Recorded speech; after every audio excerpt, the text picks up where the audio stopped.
Coming up on the Threat Status Podcast, we talk to Michael Knights of the Washington Institute for Near East Policy about the unexpected death of Iranian President Raisi and what that could mean for Iran's axis of resistance across the Middle East. And then we dive into Kenyan President Ruto's state dinner at the White House, China's latest round of military drills, and whether the Joint Chiefs of Staff chairman sent a subtle signal to the defense industry that major changes are ahead.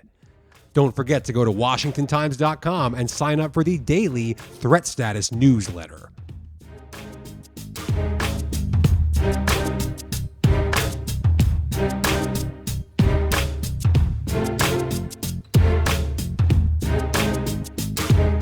Hello and welcome to the Threat Status Podcast. I am your host, Ben Wolfgang, national security correspondent here at the Washington Times, and I am joined, as always, by my esteemed co-host, Guy Taylor, the national security editor here at the Times. A lot to run through this week on the Threat Status Podcast, Guy, but first things first, as always, what's on your radar right now?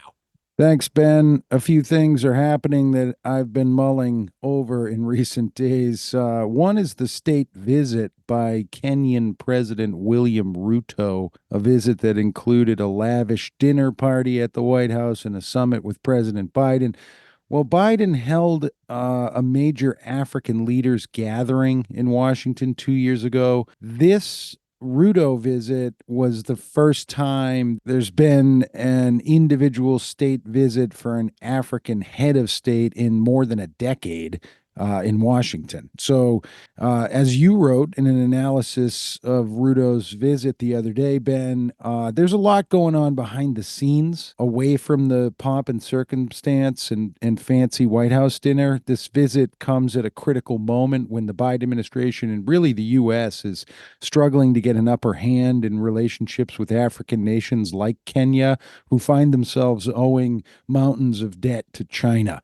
Which has invested heavily on the continent over the past decade through what U.S. officials and many international economists characterize as predatory loans that Beijing first gives to African governments and then comes in when those governments can't pay the loans back and says the only way to square the books here is if you give China access to your oil, precious metals needed for high-tech manufacturing, and, oh yeah, maybe your deep water ports and agricultural and farming base.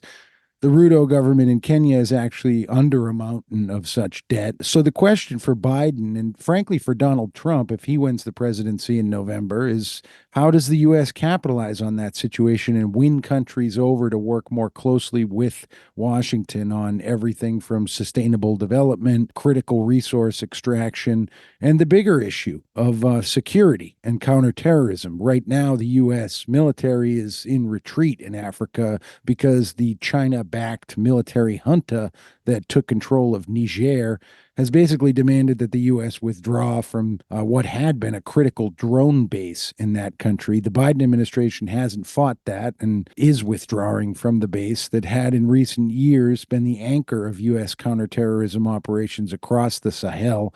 A lot of listeners might say, why do we even care about that? Why is the U.S. even involved in that in Africa? Well, the reason is that the past 20 years have seen Islamic extremist terrorist groups spread in Africa. Remember Boko Haram? That's the group that essentially declared itself the Islamic State around Lake Chad. There is concern about these groups developing major international external operations capabilities, i.e. the ability to carry out terrorist attacks abroad. And when the most powerful nation on earth ignores those things, we end up with horrific historic events like September 11, 2001. So the stakes around the Kenyan president's visit to Washington have been high, and that with military juntas in other African nations aligning with China and sometimes with Russian mercenary groups, the need for expanding partnership between the U.S. and African democratic governments like that in Kenya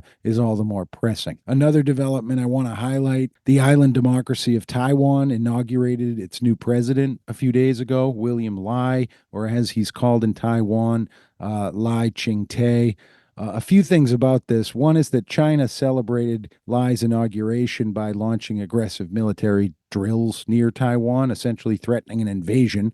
And Taiwan responded by scrambling its fighter jets, all while U.S. military forces in the region went on alert.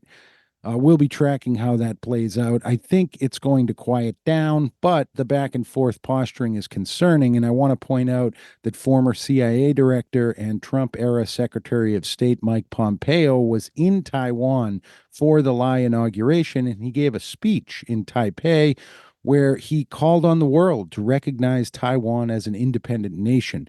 That's very different from standing U.S. policy, which is to adhere to a confusing ambiguity on the matter. We might note that declaring independence is not something that Taiwan's leaders actually promote themselves, mainly out of fear that doing so would enrage the communist government on mainland China to a point that it moves to militarily invade Taiwan. So for Pompeo to give that speech is notable. Remember, he could end up in power in a second Trump administration, and if he does, everyone will be asking, is the U.S. policy toward Taiwan going to finally change into one in which Washington now openly advocates for Taiwanese independence as a nation?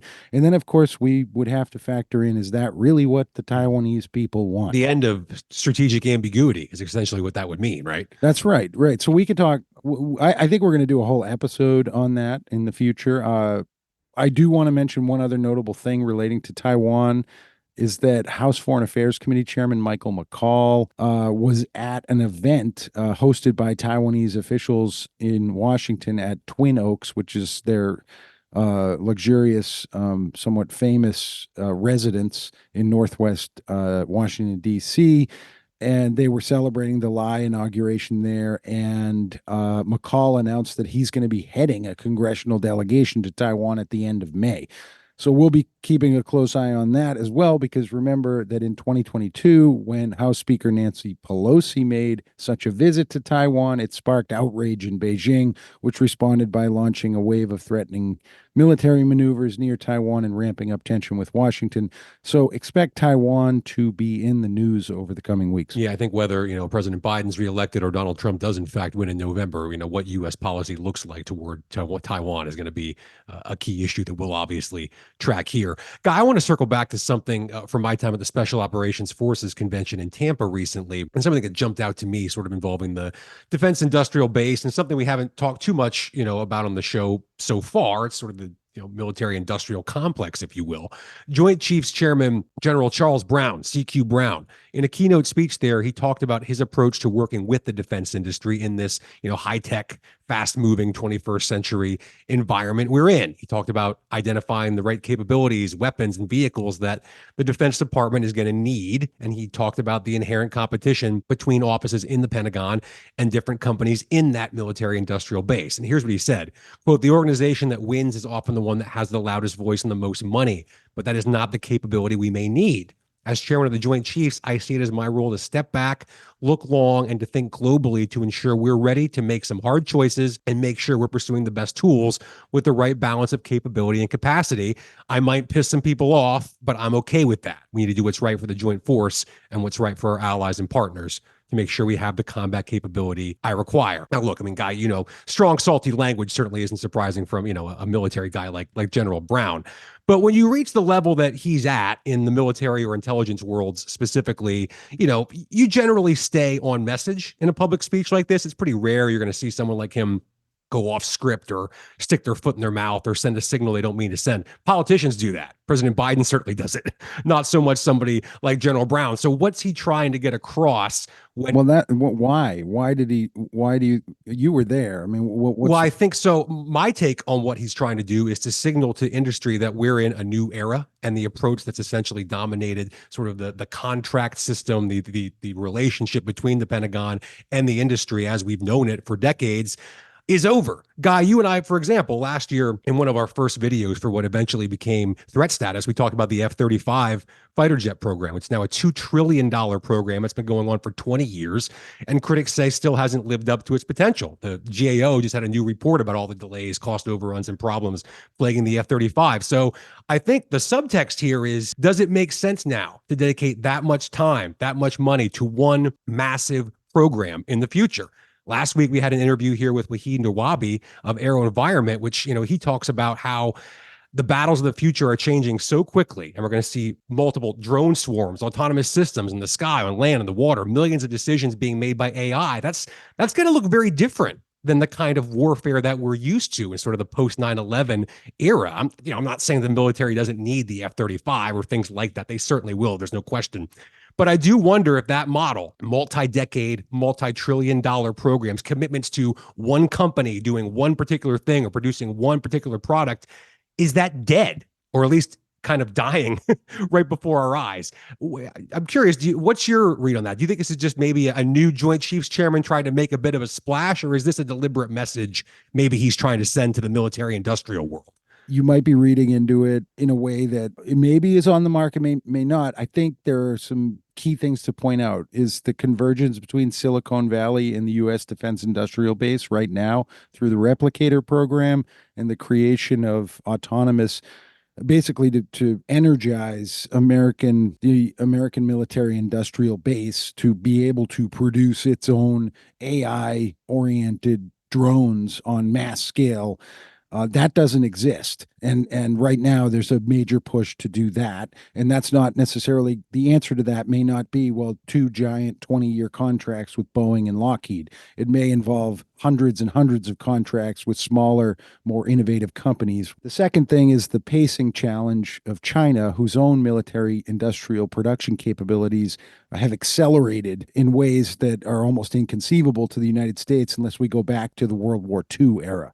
And I've actually got an interview with Seth Jones at the Center for Strategic and International Studies that comes out on the Threat Status Influencers video series next week, where we dive right into that and we explore what the U.S. could do to catch up or accelerate to address this kind of convergence of China, Russia, Iran, North Korea, and a new landscape of threats in the 21st century. These companies we're talking about, Silicon Valley companies, they're disruptors. They disrupt, and that the military industrial base in this country, sort of Lockheeds of the world, as you mentioned, they like certainty and they like stability. And the members of Congress who, how they have businesses in their districts that make parts for a lot of these multi-decade, multi-trillion-dollar programs, they don't like disruption. They like certainty, and to a large degree, things staying the way that they are. So it's certainly going to be interesting to watch how those two things collide, I think, going forward. And I wonder if General Brown's speech might have been foreshadowing that.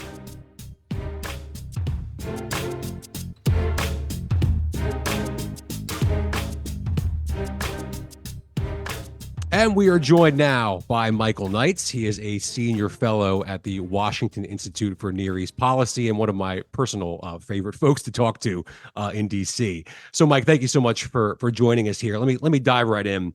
It goes without saying, obviously, the Middle East is rather chaotic right now. A lot of conflict, very much a region on edge. I'm curious, with the unexpected death of Iranian President Raisi a few days ago, do you think that changes that dynamic or adds any more sort of fuel to the chaos? Does the potential power struggle in Tehran, make things even more dangerous for the U.S. or for Israel? Or does nothing really change, despite what may happen with that power struggle in Tehran? Thanks very much for having me. I think one of the rookie mistakes in Middle East analysis is to see everything as connected to everything. Now, sometimes there are hidden connections between events. I think this is just one of those, the Raisi death is one of those moments when it has surprisingly little effect on other issues going on around the region. And that tells you a lot about Iran. It tells you that the system is not, of course, run by the president. It's run by the supreme leader, his office, and the Revolutionary Guard. And none of those are affected by this. In fact, they probably have got somebody out of the way who might have been a rival to Revolutionary Guard candidates to eventually one day replace the supreme leader. So most of the impacts are going to be inside Iran itself. I think one of the interesting things, though, about Raisi's death is that it focuses people on what kind of disruption and instability we are going to get inside Iran one day when they have to replace the supreme leader. Speaking of mistakes, I think one of the mistakes, probably myself included, that especially, Western media make when reporting on Iran and the axis of resistance is kind of talking about it as a monolith, that it's just, oh, this machine that's all in agreement on exactly what to do. But how much sort of is there, disagreement within sort of these disparate parts, whether you're talking about, the Houthis or the militias in Iraq and Syria, the supreme leader, political folks like a Raisi? Is there general agreement on this is what our policy should be? We should launch more attacks here or launch less attacks here? Or is there kind of a lot of disagreement among some of those stakeholders about how Iran should be conducting its agenda? Most of the time, the axis of resistance operates quite loosely with what you would call loose couplings. And it's quite convenient for Iran to work that way because, things undertaken by the Houthis or Lebanese Hezbollah or Iraqi militias or Hamas don't necessarily result in retaliation against Iran itself. And that's exactly how Iran likes it. And as a result, the Iranians don't have to dictate every decision taken by these various partners, even if they could. And in some cases, that would prove difficult because these people all have their own specific agendas. Those who are far away, like the Houthis, those who are closer, like the Iraqi militias, and those who have worked directly with the Iranians for the longest, like Lebanese Hezbollah. But the key point is that Iran has built this ideology and this model that have been copied by these groups. It's a mindset. What that means is that they don't have to tell these partners and proxies what to do, because those partners have a pretty deep-seated ideological ties to Iran itself, and they think the same way. That means they do the same things in a fashion without being told. So they don't actually want war with the U.S. or Israel, despite all this tough talk and bluster, about the great Satan and wiping Israel off the face of the map. It does seem like whenever it comes down to sort of brass tacks, after the Soleimani killing or with Israel more recently, they always kind of pull up short before it gets to that point. Yeah, that's correct. I mean, if you go back to the Iran-Iraq War, which was a real formative experience, most of the listeners don't remember it, but, in 1980 through to 88, that was the knockdown, drag-out war for survival that was fought by the Islamic resistance of Iran in its first years of existence. And, what's really notable with that is that as soon as Saddam started hitting Iranian cities with Scud missiles, within a year and a half, the war was over. And the Iranians decided to reach peace with Saddam, even though they said they would never do that. And that trend has continued, which is to say the Iranians like to fight their wars on other people's territory, and they like to fight their wars with other people's foot soldiers. And they will fight, as they say, to the last Arab, the last Afghan or Pakistani. But once Iranians start getting killed, particularly in Iran, that's when, from their perspective, they failed in their strategic objectives. And that's when we see them pull things back very swiftly indeed. And that's why, even when some of their top leaders are killed, they threaten retaliation, but it may be a very long time, if not forever, before they decide to actually take that retaliation. Is there a way for the U.S. to, capitalize, for lack of a better word, right now with the situation Iran's in? I saw, for example, a former Trump administration official the other day on the heels of the Raisi death say something to the effect of, now would be a great time to make sure we take down Iranian firewalls to allow for, a greater flow of information inside of Iran. Is this a moment where the U.S. could sort of take overt action to help its own interest or maybe weaken the Iranian regime, or would that be foolish and potentially dangerous right now? Well, it would be potentially dangerous. Whether it would be foolish or not depends on whether you think a confrontation with Iran is going to happen almost inevitably at some point, and it's better to pick and choose the moments when you can strike at Iran opportunistically, because it's something that's coming anyway. I don't think that's what the Biden administration thinks, and they want to put a pin in Iran, and they say, China's a real threat, Russia's a real threat, Iran, we can put a pin in it. And what we don't want to do is get drawn into an unplanned conflict with Iran that is not on the schedule. And as a result, their view is, yeah, sure, there's lots of things we could do to opportunistically stick our finger in the Iranian regime's eye, and who knows, could even trip off a regime change. But one, we don't want something else on our agenda right now, and two, we're kind of afraid of what catastrophic success would look like if we suddenly had an Iran-shaped hole in the region, with rogue nuclear materials on the run, revolutionary guards spilling out in all sorts of directions, forming terrorist groups. They don't want a big change. And the problem is that, hawks on Iran, mostly Republican, and I put myself among the hawks on Iran, even though I'm a Democrat, but, we are very focused on taking our opportunities to hit this regime when we can. And the Biden administration simply does not have that idea. It all comes down to your objectives. Are you worried at all that Israel might take this opportunity? I mean, do you think we've seen sort of the quote unquote worst of that, a few months ago between Israel and Iran? Or do you think that could still be something that flares up here in the next few months? I don't think Israel will intentionally do that.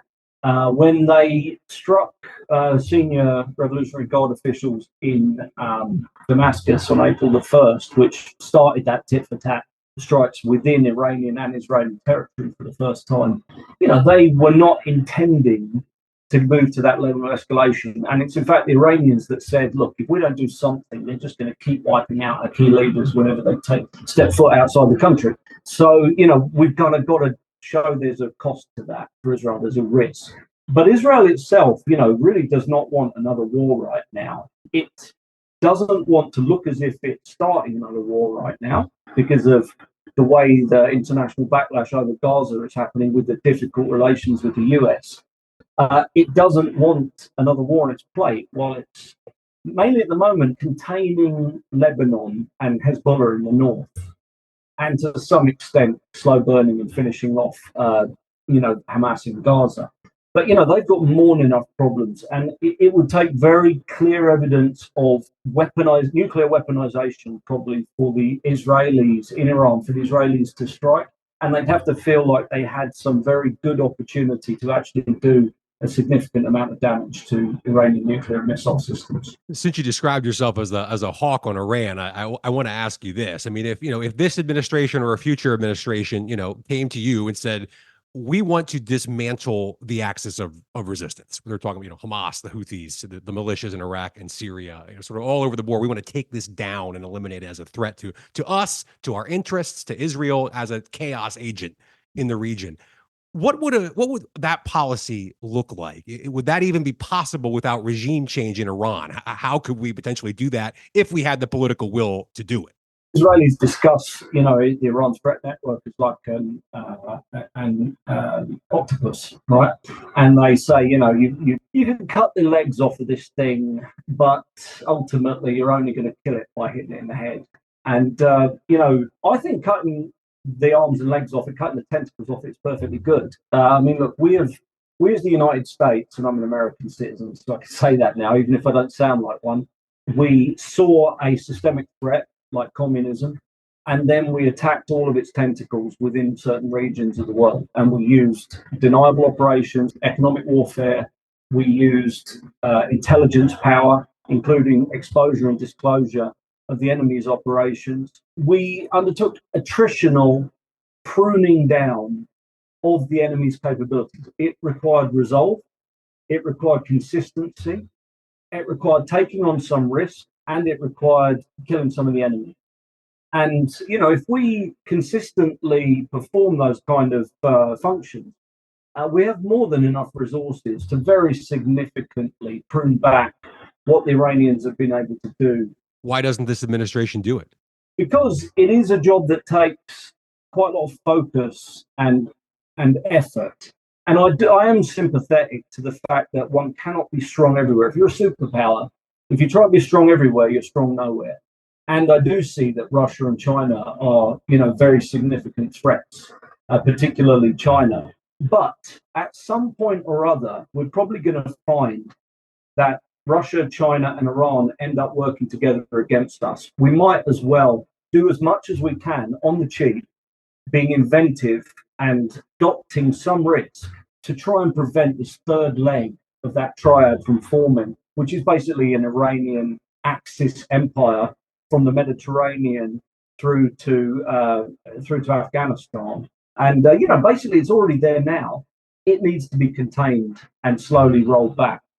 And, if we apply ourselves inventively and use a bit of risk and use our covert and intelligence power to a greater extent than we do now, we can achieve that. What it requires is a presidential finding, because, this can't be subjected to day-by-day monitoring by the president. It has to be a mission they're given, and they go away and they do it. Last thing, Michael, I remember a few months ago when the Red Sea crisis started, when the Houthis started, launching missiles and drones at ships. You described the Houthis to me as, more crazy and less to lose than some of the other members of the Iranian, axis of resistance. With having gone, like a 6, 7, 8 months now since that started, are you satisfied with the way the U.S. and the international community has responded to what the Houthis have been doing? Well, I've been trained under the Biden administration for the last few years to accept very little and be happy about it. I'm glad they didn't do nothing, and I'm glad they quite aggressively went after a whole range of Iran-provided strategic weapon systems. That will be a problem for us, for Israel, for Saudi Arabia, and for anyone who uses those sea lanes. Did we do a proper air campaign where you plan how to reduce the enemy's long-term capability by indirectly affecting their various industries and leadership figures? No. We very deliberately focused on a narrow defensive campaign here that wouldn't cause collateral damage. And that is smart, because that's the first thing that's going to finish off your air campaign in Yemen if you start killing people the way the Saudis were blowing them up back in 2017, 2018. Is it enough to change the Houthis' intentions? No. Is it enough to change the Houthis' level of capability? It would be if we could pull together a proper maritime interception operation. But unfortunately, I get indications the Houthis may be resupplying about as fast as we're killing this stuff. Michael Knights, thank you so much for joining us here. I really appreciate it. My pleasure.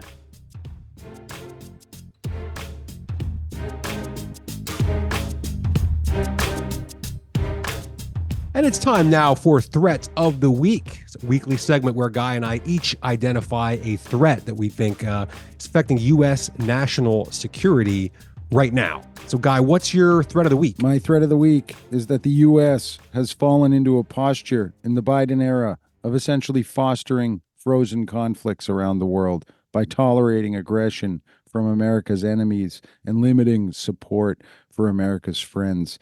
Cliff May, our friend, the founder of the Foundation for Defensive Democracies and a regular opinion contributor to Threat Status, had a column in the Washington Times a couple of days ago about this very issue. I'm going to quote something that he wrote, quote, "President Biden is helping Ukrainians defend themselves, but he doesn't want Russia to suffer a serious defeat.